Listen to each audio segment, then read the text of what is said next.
Okay sir, call తీసుకున్నా. Hello hello hello, నమస్కారం అండి, మీ పేరు? హలో, హలో, మీ పేరు చెప్తారా? గాయత్రి. ఓకే, గాయత్రి గారు చెప్పండి. మనతో పాటు ఫణీంద్ర భార్గవ్ గారు ఉన్నారు, మాట్లాడండి. ఓకే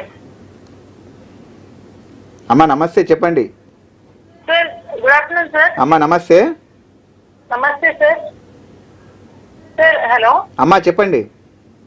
సార్, యాక్చువల్లీ మా హస్బెండ్ తో నేను దూరం అయి 7 years అవుతుంది సార్. నాకు 2 పిల్లలు. హలో అమ్మా వింటున్నా, చెప్పండి. చెప్పండి. నాకు 2 పిల్లలు సార్. మా హస్బెండ్ తోటి గొడవ అయ్యి అతను బాగా టార్చర్ పెడుతుంటే, mentally as well as physically torture పెడుతుంటే నేను దూరం అయ్యి దాదాపు 6-7 years అవుతుంది సార్.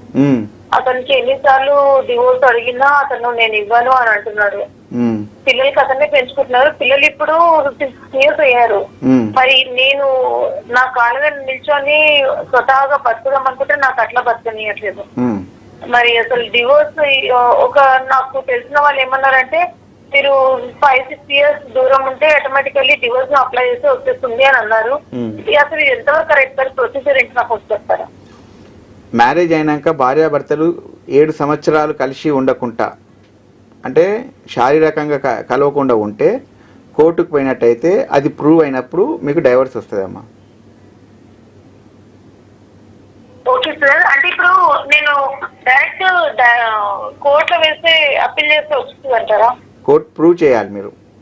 అదే సార్, అంటే కోర్టు ప్రూఫ్ అంటే ఎట్లన్నా ఈ మమ్మీ వాళ్ళ ఇంట్లోనే ఉంటున్నాను, మా మమ్మీ వాళ్ళ ఇంట్లో రెంట్ చూస్తున్నారు, చుట్టుపక్కల వాళ్ళు చూస్తున్నారు, వాళ్ళ మాటలు ఏదైనా సార్ ప్రూఫ్ అంటే ఏ విధంగా ప్రూఫ్ సార్? అంతే కదా సార్?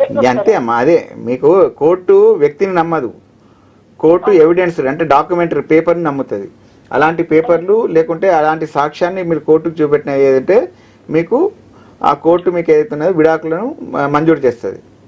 అంటే ఇప్పుడు కోర్టుకి పేపర్స్ చూపించమని మీరు అంటున్నారు, ఏం పేపర్స్ చూపించాలి? పేపర్లు అన్నది కాదమ్మా, మీకున్న మీ భర్తకు గత 7 సంవత్సరాల నుండి ఏ శారీరకంగా కానీ మానసికంగా కానీ వ్యక్తిగతంగా కానీ ఎలాంటి సంబంధం లేదు అన్నట్టు మీరు కోర్టుకు ప్రూవ్ చేయాలి. అంటే మీ భర్త ఢిల్లీలో ఉన్నాడా, అమెరికాలో ఉన్నాడా, మీరు ఎక్కడ ఉన్నారు అన్నది మీరు ఎస్టాబ్లిష్ చేయాలి మీ కేసు లోపల. అదేవిధంగా మళ్ళా మీరు భవిష్యత్తు లోపల మళ్ళీ మీ భర్తకు ఉన్న ఆస్తి మళ్ళీ కావాలన్నా వద్దా ఇవన్నీ కూడా దానిలో వస్తాయి. మళ్ళీ మీ పిల్లలకు మీ భర్త ఆస్తిలో వాటా కావాలన్నా మళ్ళీ మీ ఆస్తిలో వాటా ఉంటుందా అన్నది మళ్ళీ మిగతా సమస్య. కాబట్టి విడాకులు తీసుకునే ముందు 100కు 100 ఆలోచించి కోర్టుకు వెళ్ళండి.